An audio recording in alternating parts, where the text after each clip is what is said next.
Meditation is like training to lucid dream, but in the waking life. If you think about our dreams and the feeling of being in reality, you'll be able to notice that both aspects that we're experiencing are from the mind, and they're both from our mind. When you think about life, the best thing about meditation is that it allows you to be aware of the things that we're typically unaware of. Let's just start off by talking about dreams. When we are in a dream state and we're feeling reactive to everything in life, we tend to be unaware of other aspects that might be happening in the moment. And this feeling in our waking life in reality versus the feeling that we have in our dreams. You know those moments when you're like in a dream and you're climbing the Eiffel Tower with like a wooden spoon and you're just like, I have to go, I have to go. And you're not realizing or aware of the fact that you're climbing it with a wooden spoon, and therefore this is not reality. This is a dream. So this aspect of being and feeling like we're living from a place of our subconscious mind is a reflection of that. And imagine you're going through life every single day and you're just reacting to every single thing that's happening around you, to the point where you're not seeing things as clearly as you could see. And Anis Nin said that we don't see things as they are. We see things as we are. And if we are moving about life and going through life from a place of love and compassion and kindness, the way we view that, because we're viewing it from that kind of lens, will be different. If we are living from a place of feeling triggered and reactive to every single thing that's transpiring external to us outside of our mind, then naturally we're gonna be unaware of other aspects of our life that we're experiencing and or not experiencing. So this is why the main way to get to lucid dreaming is honestly through meditation, because meditation helps you strengthen what you're feeling in a given moment, and you're able to become more conscious and more aware of your own habitual thoughts. There's this practice and this story about a monk. It was a story about a man who was having trouble with his thoughts and he couldn't do anything but think of the negative. So what they were doing is that you have this pouch of rocks, and every single time you say something positive in your mind, you throw a white pebble into a jar. Every time you say something negative, maybe you throw like a black pebble into a jar.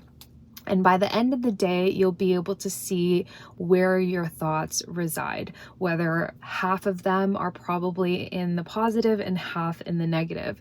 But this allows you to gain more clarity and more awareness in where your thoughts are going.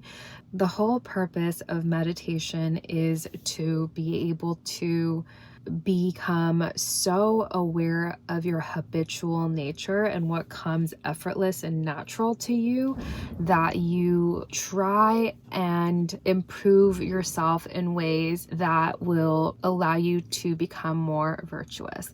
And virtuous is such a strange word because it's truly just living from a place of intention and living with a very positive mind, being so aware of yourself that you're able to control your thoughts. So you're able to catch yourself in the moment of speaking or thinking something negative. I don't remember who it was, but someone was saying that we think like 30,000 thoughts a day.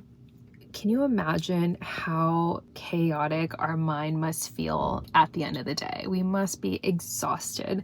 So in order to alleviate that feeling and bring more contentment, the beautiful thing about meditation is that it allows you to feel a little bit more peaceful by creating a more peaceful mind. Because When we are operating from a place of chaos, feeling defeated and running around and not feeling settled, it's gonna create a lot of inner chaos. And I love this idea that the way to lucid dream is to start to strength train your subconscious mind. This waking life and our life in our mind are both one and the same.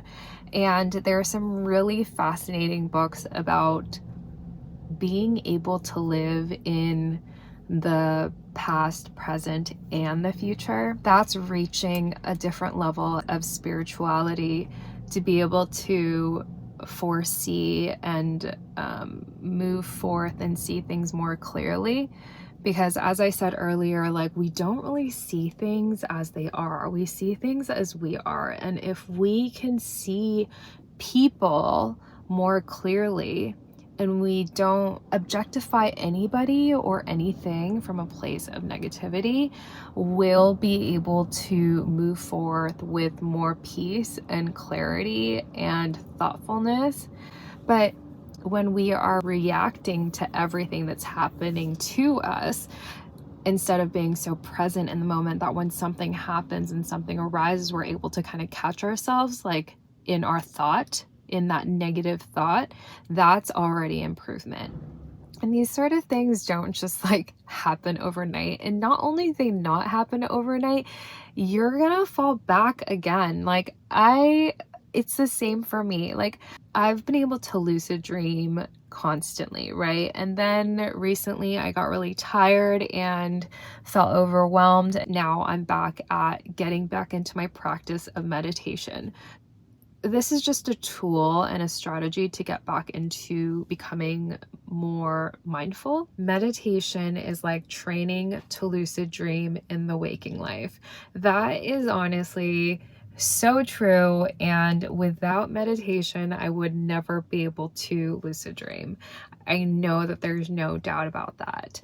And it's opened up my mind and probably opened up new neural pathways. I hope that you got something out of that. This was kind of random. I just finished my meditation class, but I felt the urge to share that. So thanks for stopping by, and I'm sending all the love. Mwah.